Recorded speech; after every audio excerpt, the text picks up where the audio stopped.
Bien-aimés dans le Seigneur, heureux de vous retrouver encore dans cette tranche et à nous. Une tranche où nous partageons à la lumière de la parole de Dieu. Une tranche où nous répondons à vos préoccupations suivant la Bible et ce que le Saint-Esprit nous donne comme directive et orientation.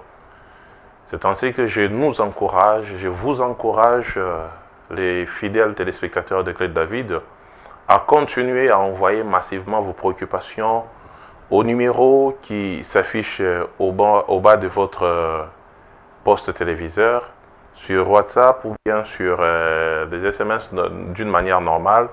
Nous serons à même de les lire et vous venir en aide selon que le Seigneur est en train de nous orienter. Ce jour, nous voulons encore une fois de plus revenir sur cette question qui nous a été posée, que nous avons développée dans l'émission passée, de savoir pourquoi tant de problèmes, pourquoi tant de tourments et comment faire pour arriver à stabiliser. Je pense qu'avec l'aide de Dieu, nous avions avancé, nous avions donné des bases qui peuvent faire à ce que ceux qui nous avaient suivis la fois passée puissent comprendre là où nous sommes en train d'aller avec cette deuxième phase. Pourquoi nous revenons sur cette question? Parce que nous revenons sur cette question parce qu'elle est importante, elle est vitale, elle est capitale. Nous revenons sur cette question parce que nous traversons un monde où tout est agité. Nous traversons un monde où les enfants de Dieu n'ont plus de paix. Nous traversons un monde où chaque jour on se dit que ce monde est en train d'aller mal. Et quand tout va mal, chaque enfant de Dieu doit savoir à quoi s'en tenir. Quand tout va mal, l'humain fait un effort pour trouver sur quoi s'accrocher. Alors, dans notre émission précédente, nous avons dit que devant les tourments de la vie, devant les tempêtes qui secouent la vie, il faut la première chose, connaître l'origine de cette tempête. De ne pas accepter d'une manière passive les choses qui sont en train de nous arriver. De ne pas considérer que c'est normal tout ce qu'on est en train de vivre. De comprendre que derrière chaque situation qui nous arrive, se cache un esprit. Et nous devons, nous, en tant qu'enfants de Dieu, prendre des dispositions pour arriver à parler aux esprits qui se cachent derrière chaque situation. Aux esprits qui se cachent derrière ce que tu vois. Parce que je peux te rassurer que derrière ce que tu vois, il y a ce que tu ne vois pas. Derrière ce qui est visible, il y a l'invisible. Comme je l'ai dit dans notre émission précédente, c'est l'invisible qui commande le visible. Si tu es fort dans l'invisible, tu le seras aussi dans le visible. Mais si tu es faible dans l'invisible, tu seras aussi faible dans les visibles. C'est ainsi que nous devons faire un effort pour nourrir notre homme spirituel, pour nourrir notre moi intérieur, afin que nous soyons en mesure de faire face à tout ce que nous avons comme problème sur cette terre. Nous avons dit ne t'attends pas que le Saint-Esprit est gage de la stabilité. Non, le Saint-Esprit t'amène les combats. Nous l'avons vu tout au long de la vie de Jésus sur cette terre. Malgré qu'il était en train de faire des miracles, malgré qu'il était en train de guérir, en train de faire du bien, le monde ne l'a pas accepté. On l'a tué à la croix de Golgotha, avec toute son onction, avec toute son intimité avec le Père. On l'a mis à la croix. Si notre modèle, notre Jésus, notre référence est passé par là, attends-toi aussi que toi et moi, en tant qu'enfants de Dieu, nous puissions être fortement secoués parce que nous ne sommes pas chez nous. Mais un jour arrivera où toi et moi, nous serons chez nous au ciel. Ces jours-là, toutes les questions que tu te poses, les situations difficiles que tu es en train de traverser, tu auras la possibilité de poser la question au Père. Et le Père te donnera lui-même la réponse. Parce que moi, je suis sûr que toi et moi, nous serons dans les bras du Père. Dis Amen et que Dieu te bénisse. Alors, aujourd'hui, nous voulons aborder la deuxième phase de cette question. Comment faire pour stabiliser? Comment faire pour rester calme quand tout est en train de partir en vrille? Comment faire alors qu'on prie, la situation s'empire? Comment faire alors qu'on s'attend à la solution, mais les choses sont en train de se dégrader? Comment faire alors que toute sa vie, on a été au temple, toute sa vie, on a été dans la présence de Dieu. Et à un moment donné, on se rend compte que même les païens vivent mieux que nous. Même ceux qui n'honorent pas Dieu sont à l'aise. Même ceux qui ne connaissent pas le Seigneur peuvent être calmes, alors que nous, tout est en train de sombrer. Tout est en train de s'écrouler. Bien-aimés dans le Seigneur, dans des moments comme ça, dans des moments difficiles, il y a une chose importante qui doit nous aider. Et la seule chose importante qui peut nous aider dans ces moments-là, c'est le degré de la confiance que toi, tu as dans ta relation avec Dieu et c'est ton parcours avec le Seigneur. Je répète, le degré de la confiance que toi, tu as envers le Seigneur et ton parcours avec le Seigneur. Parce que si tu as ces deux choses dans ta vie, peu importe la tempête qui s'élève dans ta vie, peu importe le moment dans lequel tu es en train de passer, peu importe la souffrance qui est au-devant de toi, ça va te permettre de rester stable, de rester accroché. Au point qu'on sera en train de se poser la question, mais on les fait souffrir. Mais tout s'acharne contre lui. Sur base de quel mécanisme est-il à mesure de garder encore le sourire? Sur base de quel mécanisme est-il encore en mesure de rester chrétien? Sur base de quel mécanisme est-il en mesure de s'accrocher à la parole de Dieu? Est-il en mesure de rester et de vivre en tant qu'enfant de Dieu? Sur base de quel mécanisme? Pourquoi je parle de la confiance et pourquoi je parle du parcours que tu dois avoir avec Dieu? Nous allons lire Romains chapitre 8, 37 jusqu'à 39. Romains 8, 37, 39. La Bible dit, ni la mort, ni la vie, ni les anges, ni les principautés célestes, ni les présents, ni l'avenir, ni les puissances, ni les hauteurs, ni les abîmes, ni aucune autre créature. Rien ne pourra nous séparer de l'amour de Dieu qui est dans le Christ Jésus notre Seigneur. Rien ne pourra nous séparer de l'amour de Dieu qui est dans le Christ notre Seigneur. La Bible dit que ni. J'aimerais que tu remplaces, là où il est écrit, ni la mort, ni la vie, j'aimerais que tu remplaces ni la maladie, ni ce que je suis en train de vivre maintenant. Je ne connais pas la situation que tu es en train de vivre, mais le Saint-Esprit connaît. Alors aide-moi, répète après moi. Si tu es malade, dis ni la maladie. Si c'est la pauvreté, dis ni la pauvreté. Si c'est le chômage, dis ni le chômage. Rien ne pourra me séparer, moi, de l'amour de Dieu qui est dans Jésus, notre Sauveur. Pour que tu arrives à faire une telle déclaration, alors que les choses sont en train de s'empirer, il faut que tu aies eu un parcours avec le Seigneur. Il faut que tu aies une confiance dans le Seigneur. Mais c'est quoi la confiance? C'est quoi la confiance? Au sens strict du mot, la confiance renvoie à l'idée qu'on peut se fier à quelqu'un ou à quelque chose. La confiance renvoie à l'idée qu'on peut se fier à quelqu'un ou à quelque chose.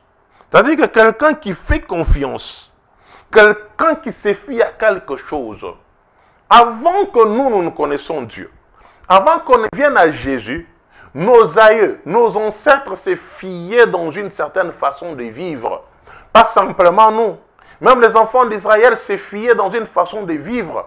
C'est ainsi que Josué pouvait dire, si vous voulez servir les dieux qu'ont servi vos pères au-delà du Jourdain, allez-y. Mais moi et ma maison, nous ferons quoi? Nous servirons le Seigneur.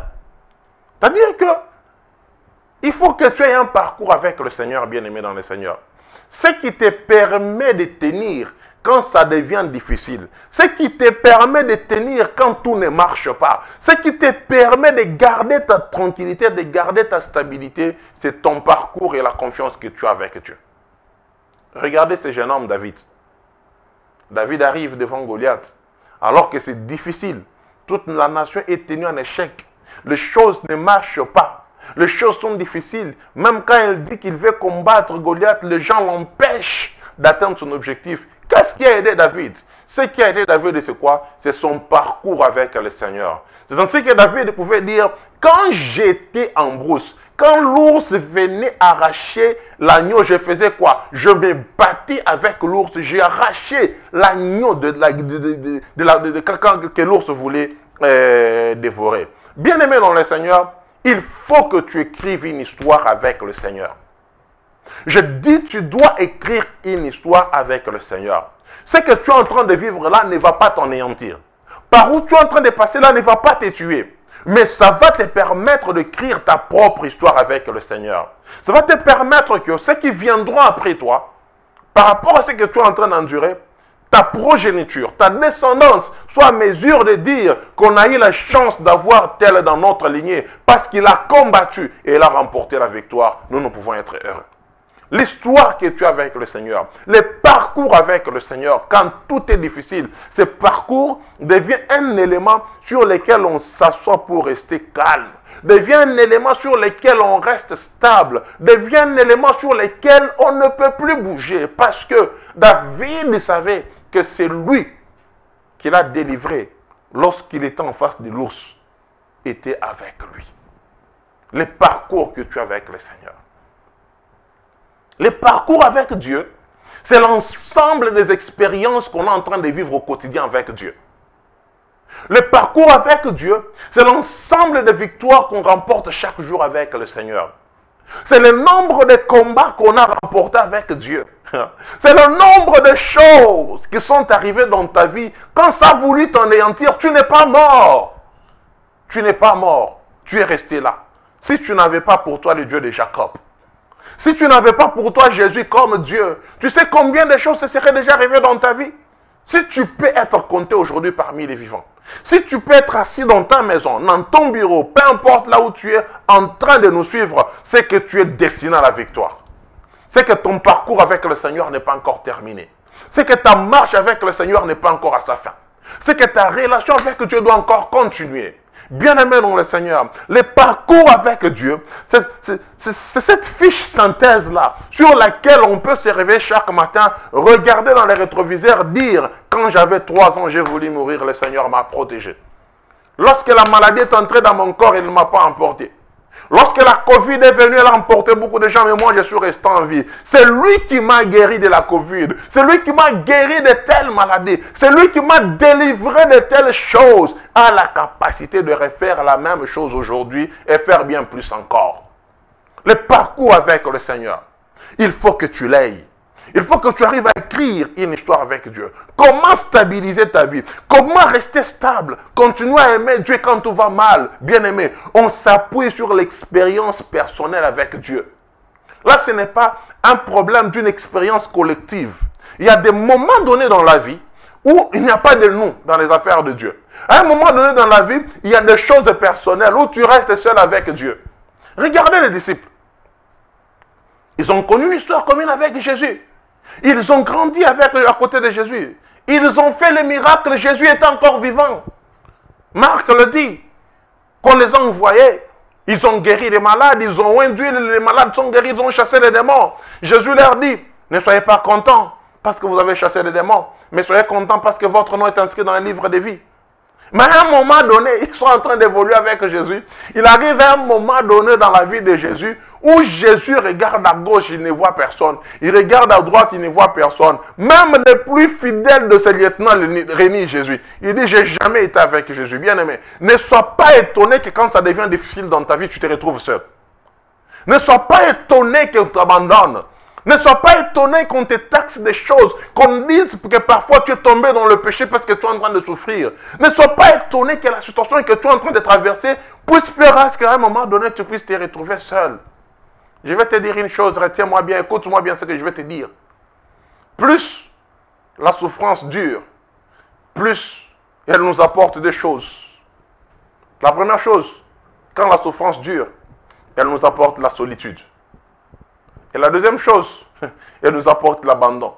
Non simplement tu es seul, mais on t'abandonne. La souffrance qui dure dans les temps apporte la solitude et l'abandon. Je répète, la souffrance qui dure dans les temps apporte la solitude et l'abandon. Non simplement tu es seul.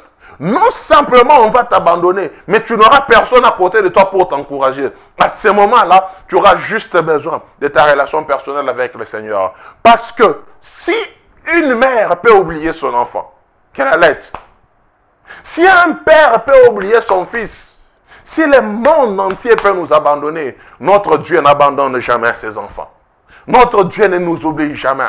Quand tout le monde ne sera plus à côté de toi, Dieu sera là pour te secourir.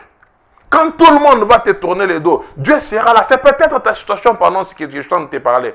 C'est peut-être ta situation pendant ces moments-là ici, où tu te dis, écoute, j'avais des amis, les choses marchaient bien, mais là je me retrouve que la souffrance a tellement duré que les gens m'ont tourné. Laisse-moi te dire une chose. Tika bango waken. Laisse-les partir. Qu'ils partent, ils vont créer de l'espace pour quelqu'un de nouveau. Et cette personne s'appelle Jésus de Nazareth. Elle va t'accompagner. Elle va t'aider à écrire une histoire. Si tu n'as jamais vécu une expérience personnelle avec le Seigneur, c'est le moment de faire cette expérience. Le Dieu qui agit dans la solitude. Le Dieu avec qui, même quand tu es seul, si tu es plus que la majorité. Tu pèses plus que tout le monde qui peut être autour de toi. Quand c'est difficile, les grandes souffrances font que les gens abandonnent. Il y a des gens qui souffrent, mais tu les vois calmes. Simplement parce qu'ils connaissent que Dieu qui les garde en vie, il va faire quelque chose. C'est pour cela que dans la Bible, il est écrit, il y a encore de l'espérance pour ceux qui sont où? Pour ceux qui sont en vie, bien-aimés. Mon Dieu ne t'a pas gardé en vie pour t'humilier. Peu importe la situation que tu traverses, c'est possible que tu la stabilises. Le premier élément qui contribue à la stabilité, c'est ta relation personnelle avec Dieu. C'est l'histoire que tu as avec Dieu. À un moment donné dans la vie, on ne s'appuie pas sur l'expérience de quelqu'un, non. On ne s'appuie pas sur l'expérience d'Abraham, non. On ne s'appuie pas sur l'expérience de Moïse, non. On ne s'appuie pas sur l'expérience de l'autre, non. C'est vrai que toutes ces choses viennent comme des témoignages pour prouver que notre Dieu a agi. Mais il faut que tu écrives ta propre histoire avec le Seigneur. La situation qui t'arrive là, Dieu ne te l'a pas envoyé, n'a pas permis que cette situation puisse arriver pour qu'au bout de la situation, que tu continues à annoncer le Dieu de Moïse, le Dieu d'Abraham, le Dieu d'Isaac. C'est bien beau, mais il faut que quand tu arrives à passer cette situation, que tu sois à mesure d'annoncer ton Dieu. Que tu sois en mesure de dire, moi, j'ai combattu avec Dieu à mes côtés, ça ne m'a pas achevé. C'était difficile, j'ai pleuré en tant qu'humain, c'est vrai. C'était difficile, j'ai été abandonné, c'est vrai. C'était difficile, les gens m'ont tourné le dos, c'est vrai, mais Dieu ne m'a pas abandonné. Notre Dieu n'abandonne pas. Notre Dieu ne tourne jamais les dos. Les souffrances longues apportent la solitude, apportent l'abandon. Tu vas te retrouver seul. Même le peu d'amis qui t'est resté vont t'abandonner. Et pire encore, des souffrances seules, des souffrances longues, augmentent à 90% la chance de tomber dans les tentations. Les souffrances, plus qu'elles durent, tu as la possibilité de tomber dans la tentation. Mais dis, écoute-moi, tiens, bon, résiste. Simbali Bende, comme disent les Quinois, résiste. Parce qu'en résistant, tu vas montrer cette souffrance. Tu vas montrer ce que tu es en train de traverser. Tu vas montrer ce que tu es en train d'endurer, que tu es plus fort que cette chose. Mais tu vas te dire, la force vient d'où? Non. La Bible dit quoi? Petits enfants, ne les craignez pas. Parce que vous avez déjà fait quoi? Vous les avez déjà vaincus. Et celui qui est en vous est plus grand que celui qui est où? Que celui qui est dans le monde. La Bible dit quoi? Que les faibles disent que je suis quoi? Que je suis fort. Ta relation avec le Seigneur, ton parcours avec Dieu, c'est l'élément fondamental sur lequel tu dois t'appuyer pour tenir quand ça ne marche pas. Alors la question que tu dois te poser, tu as quel parcours avec Dieu? David était dans des situations difficiles. Quand personne n'était là pour prêcher David, quand personne n'était là pour l'orienter, quand personne n'était là pour lui dire ce qu'il doit faire, David a commencé à se parler à lui-même. C'est ainsi qu'il pouvait dire, mon âme, n'oublie aucun bienfait de l'Éternel. Bien-aimé, que ce que nous traversons maintenant ne nous fasse pas oublier d'où Dieu nous a pris. Ne nous fasse pas oublier d'où Dieu nous a tirés. S'il nous a tirés là-bas, ce n'est pas pour qu'il nous abandonne maintenant. Dieu ne nous a pas pris là où on était pour qu'il vienne nous laisser maintenant. Il gagnera quoi? Il aura quel honneur de te laisser au désert, mourir au désert? Il aura quel honneur de ne pas te permettre d'entrer dans la terre promise? Si Dieu a dit que tu iras juste dans la terre promise, sois fidèle comme Caleb et Josué, tu entreras dans la terre promise. Ne reste pas au désert, parce que Dieu ne tire pas gloire en te laissant au désert. Dieu ne tire pas gloire en te voyant tomber, mais il faut que tu aies un parcours avec Dieu. Il faut que tu aies une histoire personnelle avec Dieu. Il faut que tu aies un parcours personnel avec Dieu. Ce que tu es en train de traverser là, c'est une occasion pour toi d'écrire une nouvelle page d'histoire de ta vie avec Dieu. C'est une occasion pour toi pour que dans les jours à venir, tu sois en mesure de dire, j'ai combattu le bon combat. J'ai remporté la victoire et la couronne m'est réservée. Comment stabiliser? Comment rester calme? Ton parcours avec Dieu. Ton parcours avec Jésus. Tu as quel parcours avec Jésus? Tu as quel parcours? C'est quel parcours que tu as avec Jésus? Tu as marché avec lui comment? Est-ce que ta relation avec Dieu a été juste une relation de donne-moi, donne-moi, donne-moi, ou ça a été une relation de je te donne aussi mon cœur, je te donne aussi ma vie, tout ce que je possède est à toi, domine sur ça, gère ça, conduis ça conformément à ta parole? Est-ce que ça a été une relation où tu te soumets à Dieu, où tu laisses le Seigneur te conduire? Bien aimé, le chemin sur lequel Dieu te conduit, ce chemin-là, même quand on t'attaque, même quand on va comploter contre toi, le Seigneur te donnera toujours la victoire. Parce que la Bible dit, lorsqu'on forme le complot contre vous, cela ne vient pas de l'Éternel. Reste ferme, fais confiance à Dieu. Ni la mort, ni la vie, ni la nudité, ni le manquement, ni la maladie, ni la situation que tu es en train de traverser là, rien ne pourra te séparer de l'amour que Dieu a manifesté pour toi à la croix de Golgotha. Le parcours avec Dieu. Mais dans une relation, pour que les choses soient bien, pour que les choses soient solides, il faut une confiance mutuelle. C'est pour cela que je parlais de la confiance. Il faut une confiance mutuelle, surtout quand c'est difficile. Surtout quand ça ne marche pas là, il faut une confiance avec Dieu. Quand les choses sont compliquées, il faut une confiance. Quand les choses ne tournent pas, il faut la confiance. Je dis que la confiance, c'est l'idée qu'on peut se faire à se fier à quelqu'un ou à quelque chose. Je vais donner un exemple. Tu as quelque chose de précieux.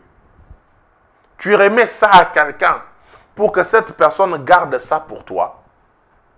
Pour que tu arrives à lui remettre quelque chose de précieux pour que cette personne garde pour toi, il faut que tu aies confiance dans cette personne. Si tu n'as pas confiance dans cette personne, tu ne peux pas prendre quelque chose de précieux, faire quoi? Donner à cette personne. C'est ce que Dieu a fait. Si Dieu a confiance en toi, pourquoi toi tu ne peux pas avoir confiance en Dieu? Dieu a confiance en toi. Parce que la Bible dit que lorsque nous étions encore pécheurs, Dieu nous a aimés. Il a envoyé son Fils mourir à la croix de Golgotha pour nous. On ne les connaissait pas, on était encore pécheurs. Dieu a pris quelque chose qu'il avait de précieux. Son Fils unique qui n'avait pas péché. Il est mort à la croix de Golgotha pour toi et moi. Il t'a fait confiance. Aujourd'hui, c'est le moment de lui faire confiance aussi. Aujourd'hui, c'est le moment de faire confiance à Dieu. Aujourd'hui, c'est le moment de comprendre que l'on sait que tu es en train de traverser là. Dieu ne t'a pas laissé prendre ce chemin-là pour mourir. Non. Dieu connaissait tout. Il était dans la barque avec les disciples. Il savait que la route que les disciples prenaient sur la mer, il y aura une tempête qui va s'élever. C'est pour cela qu'il était lui-même dans la barque. Tu n'es pas seul. Tu n'es pas seul dans cette situation. Il faut que tu arrives à communiquer avec Dieu comme tu communiques avec celui qui est à côté de toi. Parce que Dieu est plus proche de toi que ton voisin. Dieu est plus proche de toi que ta femme, que ton époux. Dieu est plus proche de toi que ton enfant. Chaque jour, chaque instant, Dieu est avec toi. Il faut que tu arrives à faire confiance à Dieu. Il faut que tu prennes cette situation-là, que tu la décharges sur Jésus, que tu la déposes sur Jésus. C'est pour cela que dans la Bible, il est écrit, déchargez-vous sur moi de tous vos fardeaux, pour que moi, Dieu, fasse quoi? Je vous donne la paix. Fais confiance à Dieu. Même quand tu ne vois rien, crois que ça va venir. Même quand tu ne sais rien voir, fais confiance à Dieu, demeure ferme. Même quand tu ne comprends rien, dis Seigneur, je sais que c'est difficile, mais je tiens bon. Parce que rien ne pourra me séparer de l'amour que toi tu as manifesté pour moi. C'est difficile. C'est difficile, bien-aimé. Mais ce n'est pas impossible. Parce que la foi, c'est une démonstration. La foi, c'est on espère, on croit, que ça va venir. Ça veut dire que physiquement, tu n'as rien. Mais tu crois que les choses vont changer. Tu crois que les choses vont bouger. Alors, bien-aimé dans les Seigneurs, est-ce qu'il faut fuir quand ça ne va pas? Non.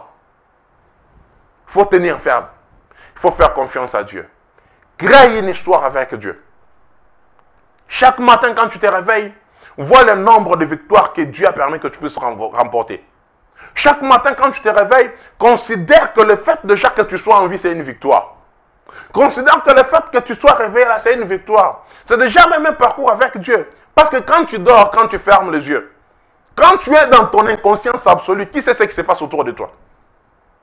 Tu sais? Tu ne sais pas. Mais au moins le matin, Dieu te réveille, non?